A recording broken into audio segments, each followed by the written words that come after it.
They called him the Corsair Farmer, a name born of ridicule that, by the time the smoke cleared over Rabaul, would carry the stunned silence of stunned respect. 11 enemy fighters rode the thermals above him, black silhouettes against a gray sky. His engine coughed, the oil pressure bleeding down. Around him, VMF 124's formation was out of position, bombers streaming for home, and escort pilots counting losses like wounded livestock. Every textbook answer, every shouted wing commander's dictum offered the same solution: climb, regain the height advantage, and don't turn with a zero. He had none of those options. So he did the one thing nobody expected. He dove toward the ocean. The portrait that follows is not a how-to. These details are historical, told to explain a moment in combat, not to instruct anyone to try dangerous maneuvers they are unprepared for. James Holloway had grown up with dust in his teeth and engines in the yard. He learned to read the windlessness of a Kansas noon the way other boys read the weather report, listening to the hush before the crop duster's single prop trundled down the dirt road. Under Frank Morrison's apprenticeship, he learned how to coax a heavy, slow aircraft between rows of corn, how to feel the subtle lift of ground effect as the wing met a cushion of air a few dozen feet above the soil. There was no room for panic out there. The margin between success and a snapped wing was a single misjudged turn. You did the math, and you trusted what your hands told you. Those lessons were not theoretical when he traded the 14-foot spray booms for the long nose of a Vought F4U Corsair.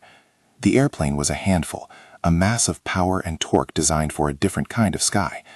In combat, it could be magnificent, or it could be lethal to its pilot if handled like a slug of metal without respect for air and sea. Holloway brought with him a farmer's economy of motion. Where pilots bred on military doctrine thought in altitude and energy states, he thought in inches, and inches would save lives. He thought like someone who had once skimmed a field at 10 feet, reading the land like a living chart.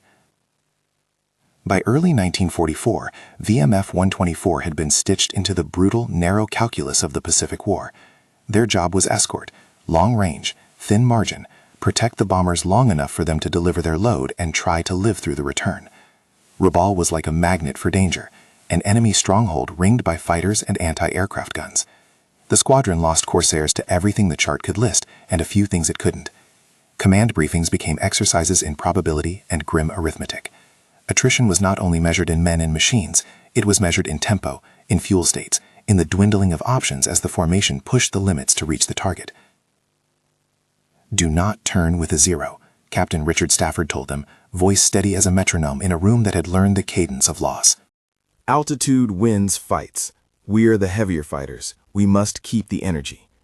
Major William Grayson, the intelligence officer, drew diagrams on a scrap of briefing paper. Intercept vectors, probable enemy altitudes, angles of attack at Rabaul's choke points. The maps were precise.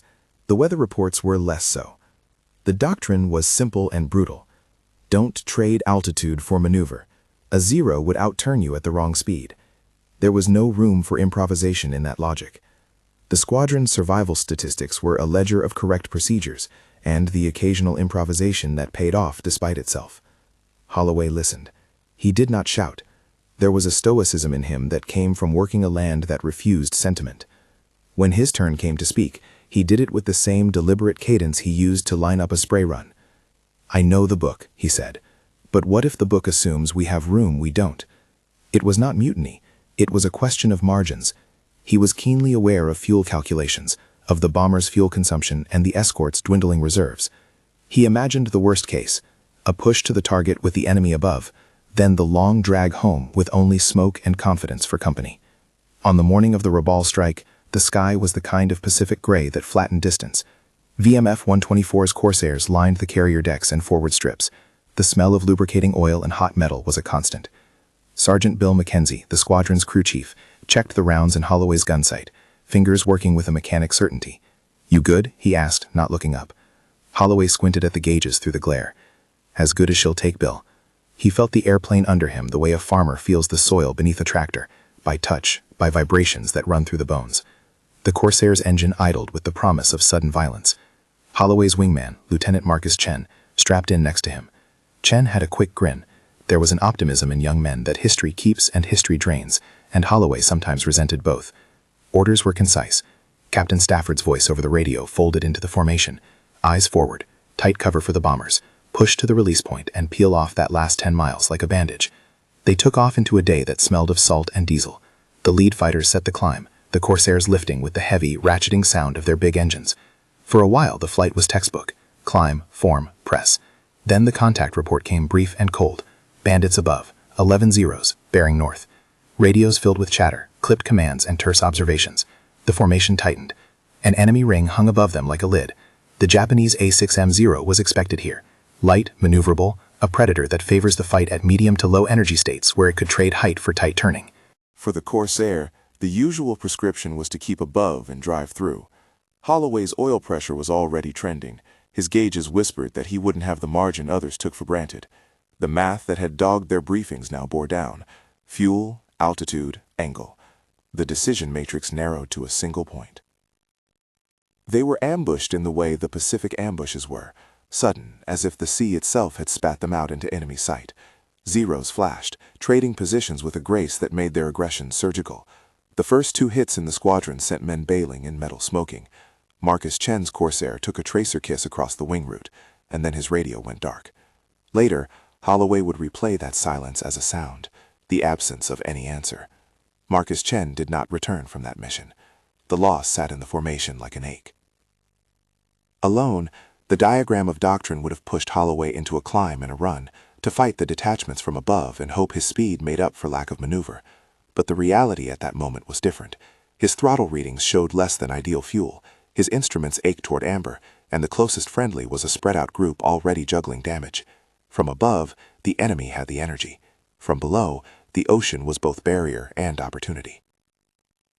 Holloway remembered spraying fields under a blinding sun when he was 20, how the earth looked when you skimmed a crop, the way perspective flattened and depth perception played tricks. In a field, certain marks told you distance, the wavering of a cornstalk, the sheen on the soil, the way dust drifted under a wing. He realized with a sudden clarity that the sea could give him a similar distortion. A pilot chasing a target at 40, 50 feet over the waves loses different cues. The Zero pilots, trained to read the sky and predict climbs and dives, might misjudge the Corsair's geometry when it hugs the surface. He dove. The Corsair dropped like a weight toward the Pacific, instruments screaming a protest he translated into controlled aggression. Altitude bled away beneath him. The deck rose with the deceptive calm of the sea. Holloway tipped the stick forward and kept his eyes low. The prop churned salt spray into a mist that hammered the canopy. He called the move back to the squadron. "I'm going deck," he said, voice steady over the crackling radio. The response was a seam of silence and man-made noise. Disbelief, the stalling of a doctrine that expected assent. The first seconds were an act of faith. Ground effect, here over a moving, living ocean, created a cushion under the wings. The Corsair, heavy and awkward at higher altitudes, took on a different personality at 50 feet. The airplane that had been sluggish in high-turn fights became stable, predictable. Where the Zero would have the advantage above, at wavetop the geometry shifted. The heavier Corsair could make abrupt changes in heading with less penalty to energy loss than one would assume when judged by textbook standards. Holloway's movements were those of a crop duster in a hurry. He used the swell of the waves like furrows, timing his jinks to the rise and fall of the sea. He cut across reflections, banked over the troughs, and let the Zero pilots above talk themselves into miscalculations. At times, their tracer splashed harmlessly into the ocean a few yards away, the water blooming white where death might have been. Holloway fired bursts when he saw the right moment, aiming not for long-range kills, but for disruption. A wingtip snick here, a tail shot there. 1-0 answered with a puff of black smoke and then disappeared into the sea. For a breath, the formation's mindset, mockery at the farmer's gamble, twisted into something quieter, shock. The clock on that low-level dogfight would read differently in many accounts. To Holloway, it was a succession of decisions. To his gun camera, it recorded roughly 18 minutes at wavetop, an eternity measured in heartbeats and tracer bursts. 18 minutes of deliberate, dangerous calm. He had to manage the Corsair's fuel, too, keep the engine from overheating in the low, dense air, balance the need to stay unpredictable with the need to reserve enough petrol for a return that was not guaranteed. The surface of the ocean became an ally in confusion. The enemy's depth perception faltered where they had expected to have the upper hand. Around him, the fight was messy and human. Radios barked names and positions, reports of hits and misses sliding through the static. Somewhere in the chaos, code and compassion snagged together. "Chen's gone," someone said, and the words cut through the fog of combat. Holloway felt a small, private grief fold into his focus. The math of survival had human names. The Corsair took a hit to the cowling at one point, shrapnel thudding through a panel. The plane shuddered, but Holloway's hands were steady, their practice forged on fields where a wrong touch had different consequences but demanded the same discipline. He kept hunting angles, waiting for a chance to make a decisive shot. He saw 1-0 swing into a poor alignment, too low and too predictable after a botched turn, and he put the sight on it. The gun camera would later show the tracers fanning true. The 0 slowed and then pitched toward the sea like a falling bird. Even with a splash, the fight didn't end the moment a single enemy fell. The dogfight is a series of adjustments, where survival is played out one choice at a time. Holloway's gauges whispered the inevitable. Fuel was bleeding. The Corsair's tanks, drained by combat, and the climb to the target and the return to contact were not full reserves. He was doing all the calculation in motion, the farmer's habit of watching a gaze and a leaf and knowing what it meant. The decision to climb after the engagement or to try to run at low altitude would hinge on that little needle. When Holloway finally called for a route back, his voice was steady but tight. "I'm splitting for home," he said. His formation acknowledged with terse codes, and a priority was given. He was low on options, but not out of them. The return trip across the Pacific, even from the fringes of Rabaul, is measured in minutes that both sting and sanctify a pilot's skill. Holloway's instruments and instincts combined in one final calculation: get the Corsair back, land, and live to tell the tale. The 43-minute flight back to Torquemada would later be cited because it was long enough to be improbable. A Corsair limping on fumes across water that had swallowed entire squadrons on days less dramatic. 43 minutes where the engine's every cough could be the last. Holloway flew by feel, listening to the motor's music the way a farmer listens to a tractor's notes when a belt hops. He kept the plane steady, kept his eyes on the horizon, and the fuel still left in the bowels of his tanks. The sea below was changing from threat to landmark, each mile bringing him closer to the strip that meant a bed and a mechanic, and the knowledge that some men and machines that day had not been so lucky. When he finally wheeled in for approach at Torquemada, the deck below felt both small and enormous. Sergeant Bill Mackenzie waited, hands already dirty with grease. The Corsair came in heavy, the airframe complaining and the prop blur. Holloway's landing was not a triumph so much as an answer to a long set of questions. He had believed in something that broke doctrine, practiced a technique born of civilian life and carried it into war, and come back with proof that at least in that setup, at that time, the man who had once dusted sorghum could outthink an enemy superior in some fights. They wheeled him into the maintenance area and took the gun sight film. The gun camera images would later be a kind of secular relic. Small, jerky frames of tracer fire and water explosions, the feed that would force people who had laughed at the farmer to look again. Holloway did not gloat. He recounted his moves plainly, like someone telling about a difficult harvest. Major Grayson watched the images with an analytical eye, jotting notes, asking precise questions. What did you see at 10 feet? How did wave height affect your approach? Could this be taught? There was initial incredulity in the room. Captain Stafford's ints was unreadable. He was a man who had to steward not only lives, but doctrine. "Can you show us how you timed it?" he asked quietly. Holloway explained, turning the language of crop dusting into a vocabulary of survival. He spoke of timing jinks with the swell, of using the ocean's reflections to mask a wing line, of keeping throttle changes minimal to avoid sudden shifts and drag. He framed every element as adaptation, not a prescription, not a formula. The talk in the mess hall and the briefing room shifted. Mockery gave way to a different tone, the sort that begins as suspicion and grows into reluctant curiosity. A pilot who had been mocked for being a farm boy became, in the space of a smoke-stained afternoon, a living experiment. Orders went out for the intelligence office to collect all available camera footage. They wanted to see the phantom that had outsailed their predictions. Major Grayson filed his notes. Captain Stafford demanded more data. The squadron's men stood a little straighter, in the way people do when the world proves itself more complex than the charts suggest. News travels small and fast in close quarters. Holloway's crew chief, Bill Mackenzie, clapped a hand on his shoulder with a kind of silent approval that means more than medals. The men who had laughed were now quieter around him. They called him the Corsair Farmer still, but the name had gained weight. It was a verbal mid-shift from derision to something that contained awe. Still, the change was not instantaneous and not all-encompassing. VMF 124 had not rewritten its doctrine overnight. No commander would toss his handbook because one pilot had made an unconventional choice in a desperate situation.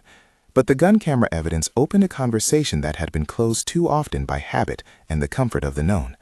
The maneuver Holloway had deployed, a low-level dance that turned the Corsair's bulk into stability and used the sea to befuddle a fighter built for different physics, would be cataloged in notebooks, argued about over coffee, and eventually tested in training. It would be one of many answers that reduced loss rates in small, difficult increments. No single act would be credited with changing the entire course of doctrine, and Holloway himself would not claim such a thing. He was a man who had wanted only to come home. When the paperwork began, men in offices who spoke in a language of reports and probabilities would ask the obvious questions. Did you intend this from the briefing, or did you improvise? Holloway answered with the straightforwardness of someone who had lived by practical knowledge. I recognized the room, he said, not as an explanation, but as a fact. He had known the limits his gauges implied, and used a craft learned outside the academy to stay within them. The intelligence office marked his words and his gun camera frames as material to be weighed against everything else. New aircraft on the horizon, improved carrier procedures, experience hardened into technique by bitter repetition. But that came later. For now, the men at Torquemada were simply silent in a way that held many things.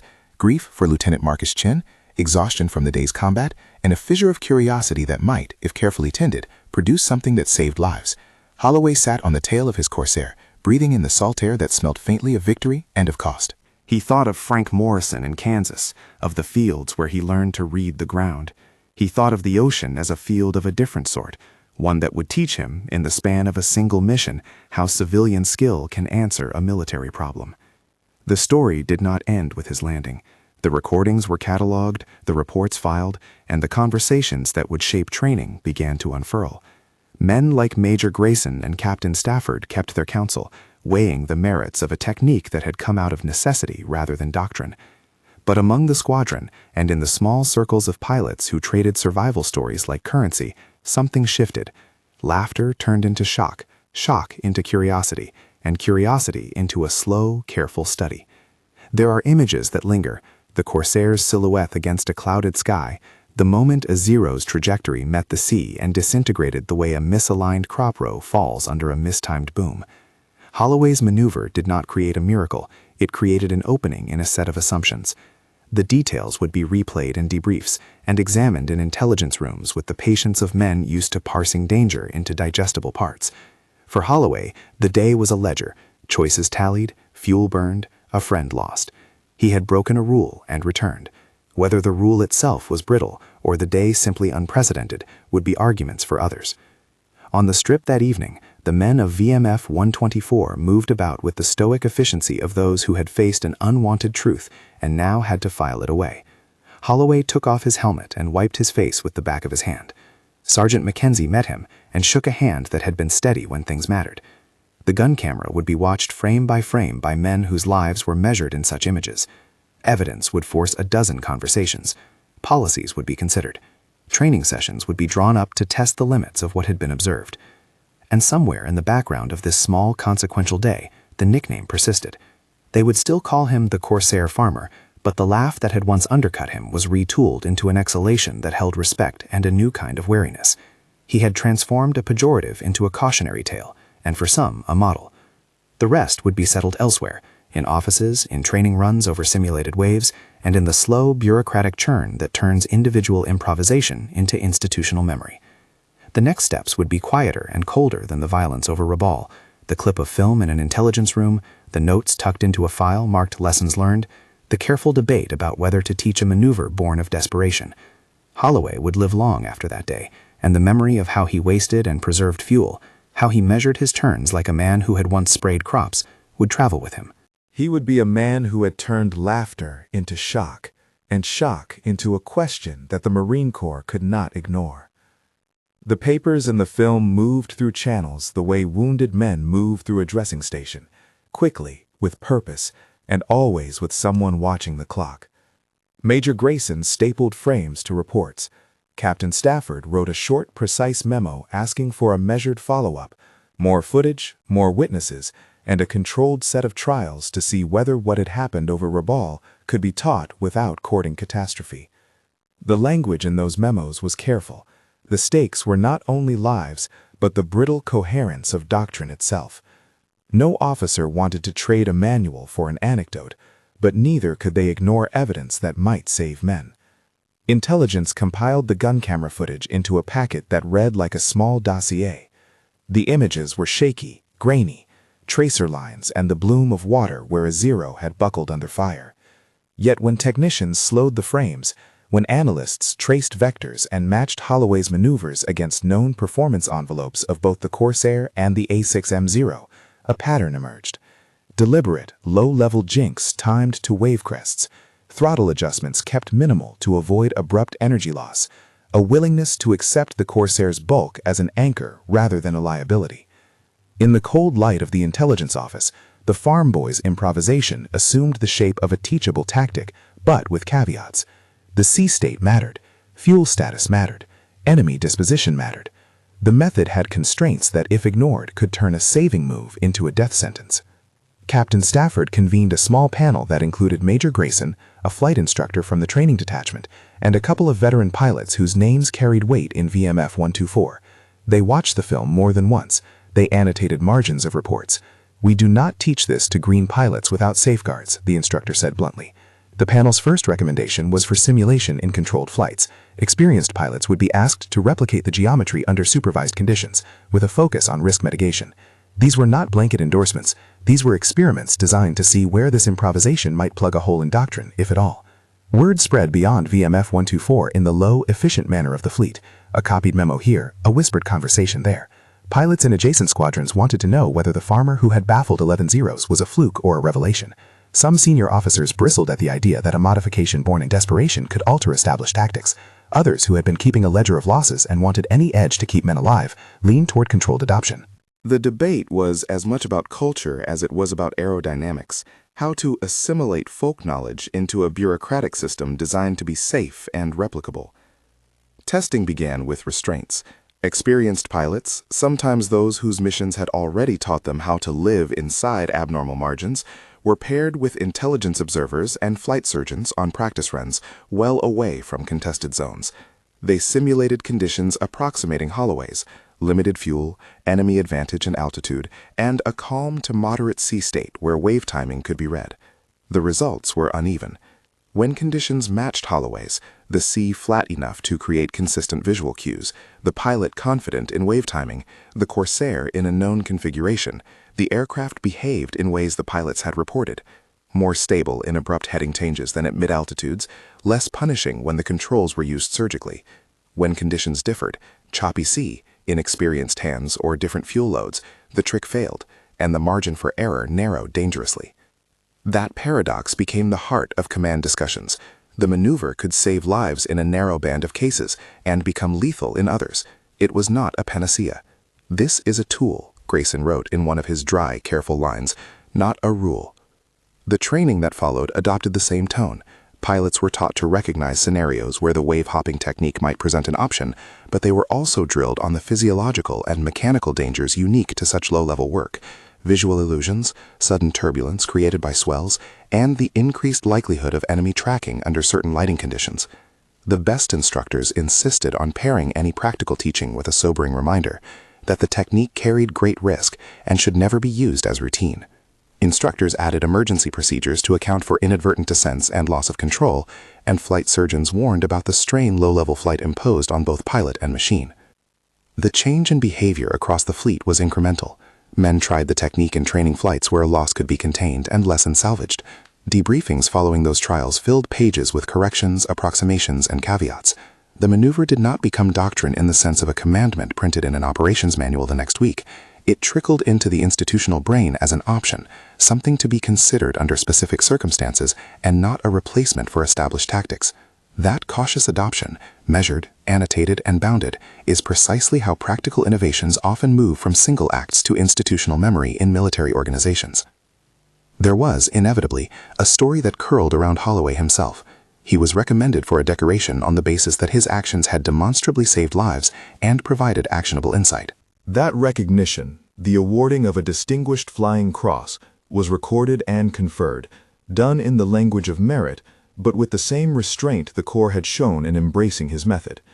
Holloway accepted without flourish. He let the citation stand as a fact of record, and preferred, in interviews and mess hall conversations, to emphasize the luck and the limits involved, the fuel state, the particular sea conditions, the folly of assuming any technique is universal. The human toll of that day did not vanish behind medals or training circulars. Marcus Chen's absence was a sharp and permanent detail in the squadron's memory. His name appeared in letters from ghosted loved ones and in the small rituals the squadron observed for the killed: a folded flag, a moment of silence, a quiet collection of reminders that even successful improvisation comes at cost. Holloway carried that loss with him. When later asked about Chen, his remarks were succinct, framed in the heavy language of comradeship and responsibility. The loneliness of being the man who returned, having made choices that had cost others, is a theme that crooned beneath everything that followed. Outside the squadron, historians and analysts would later place Holloway's contribution among many threads that reduced Corsair losses over the months and years that followed. New tactics were indeed one factor, but so were improved radar coverage, better coordination with fighters and bombers, incremental aircraft improvements, and simply the accrual of combat experience across squadrons.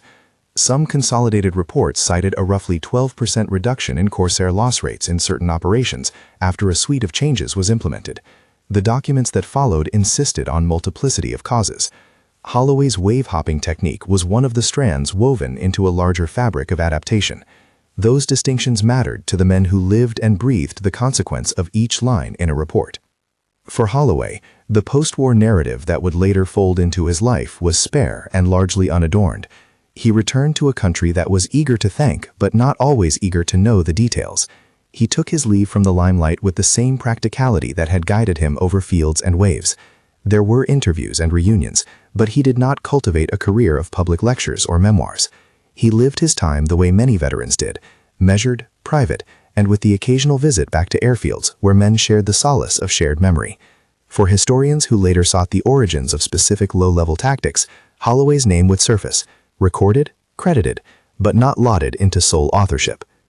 The nickname the Corsair Farmer traveled with him in curious ways. Among men who had seen the footage and felt the vertigo of what he had done, the name became a badge half sardonic and half reverent. In training rooms, it was used as shorthand.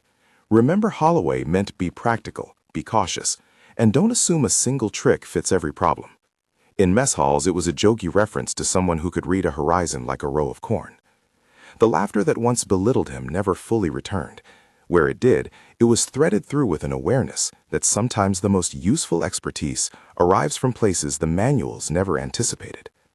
Institutional memory held on to Holloway's case as a cautionary exemplar, an instance where local knowledge and improvisation offered a survival edge, but also where the edges were sharp. The Marine Corps archives preserved the film and the reports. Trainers wrote scenarios fit to test judgment rather than technique alone, and intelligence officers kept Holloway's frames on file as a concrete demonstration of a principle, that context trumps rules when lives are at immediate risk. Over time, fragments of the maneuver found their way into training syllabi, but always with explicit warnings and constraints that turned the tactic into a conditional option rather than a default setting. There is a stubborn human detail to innovations like this. They are rarely tidy. In coffee-stained notebooks and dog-eared manuals, folded into lists of contingencies, Holloway's method lived alongside checklists and warnings. Pilots were told to consider it when altitude was unattainable and fuel margins were narrow, to assess sea state carefully, and to weigh the likelihood of friendly recovery support. The aircraft themselves changed. Later Corsair models and alternate fighters altered the calculus of what was possible. The tactic that worked for Holloway's F-4U in that specific set of circumstances might not translate directly to other airframes or theaters. That technical specificity helped ensure the maneuver remained a specialized tool, rather than universal dogma. The men of VMF 124 continued to tell the story in smaller circles. Debrief rooms kept the frames. The intelligence office kept a copy, annotated. Younger pilots, when shown the footage years later, often asked the same question with a mixture of incredulity and admiration. How did he keep his head? The answer was the one Holloway always gave, not a heroic statement, but a practical one. He talked about timing, about reading a swell the way he had once read rows of seed, about the discipline to keep throttle inputs small and deliberate. He rarely framed his words in spectacle. He preferred the language of work.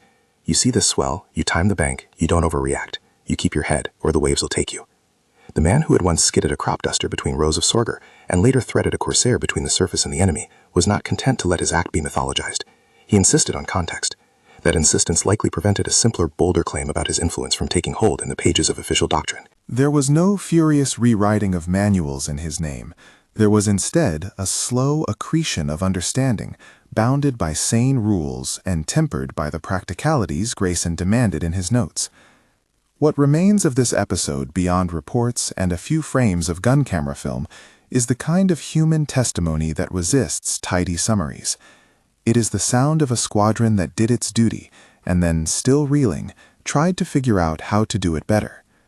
It is the image of a pilot whose instincts were shaped in a place far from battle, a Kansas farm, and whose lessons translated, sometimes awkwardly, into survival at sea. It is the memory of a man named Marcus Chen, taken in the same engagement, whose absence was a constant reminder that innovation in war sits on a ledger of loss. If there is an ethical cord running through the account, it is this: tactical innovation born of survival cannot be disentangled from the cost of gang there. Holloway's maneuver worked for him and for some of his comrades that day, but it was not without danger. The Marine Corps recognized that, and embedded the recognition into the cautious way it taught and sometimes used low-level tactics thereafter. That conservatism is not cowardice. It is an institutional attempt to balance the fraying demands of immediacy with the slow, careful work of preserving men by rules that are tested, not merely lived. Years later, when students of air combat ask which moments shifted thinking in the Pacific, Holloway's case sits among many: hardware upgrades, improved coordination, new escort doctrines, and the quiet aggregations of experience that tilt strategy 1 degree at a time. His role is honored in a particular way, not as a solitary genius who rewrote manuals overnight, but as one of the practical minds whose improvisation offered a validated, if limited, alternative when doctrine left pilots exposed. Historians note the contribution and the larger set of changes that collectively reduced losses. The nickname Corsair Farmer appears in footnotes and memoirs, a shorthand reminder that sometimes the most consequential answers are grown outside the academy. In the last telling of the story, perhaps the most important detail is neither the splash of a zero nor the number of minutes spent skimming waves, but the arc of perception: ridicule that turns into shock, shock that opens into inquiry, inquiry that slowly and with caution become part of the institutional conversation. That arc is the spine of the title that led us here: The Corsair Farmer Who Turned Laughter into Shock by Confusing 11 Zeros in Rabaul. It names a reversal of attitude as much as it names an event. The laughter, the easy dismissal of an airman with a farming background, met a reality it could not contain. Shock rippled into analysis, analysis into measured adoption, adoption into incremental changes that helped pilots survive other days. There is a quiet, almost domestic end to the story. Holloway received the Distinguished Flying Cross. He answered questions and later faded back into the quieter rhythms of civilian life. Where once he had been mocked for a background that seemed irrelevant to aerial combat, he wound up being an exemplar of the practical mind, someone whose lived experience in one realm supplied a survival technique in another. He did not seek fame. He did not try to make his improvisation into a doctrine that would justify risk for the unskilled. He preferred the company of men who had been there, the brief satisfaction of having helped others, and the private memory of a friend lost over a distant sea. If there is a final image that lingers, it is the silhouette of a Corsair banking low over a glassy stretch of ocean, props slicing light, the wake of a vanished fighter blooming white where it met the water. It is the sound of men in an intelligence room, bending over a small screen and saying the quiet words that turn mockery into study. What did he do, exactly? The answer, painstaking and humble, shows the limits of rules and the value of ordinary experience in extraordinary times. If this story has a takeaway, it is not a tactical formula. It is a reminder that war is, in part, a conversation between rules and reality, and that in moments when manuals fail to account for human margins, the observations of those who have lived with different forms of risk can matter. Holloway's legacy is thus double: a personal survival and a lesson in institutional humility, an example of how practical skill, carefully examined and tested, can inform doctrine without replacing the safeguards that keep men alive. If you found this account compelling and would like to see the gun camera frames and a breakdown of the engagement geometry, subscribe and explore the deep dive playlist linked in the description. Share this with someone who appreciates the quieter stories of adaptation in war, and tell us in the comments which moment in the narrative surprised you most.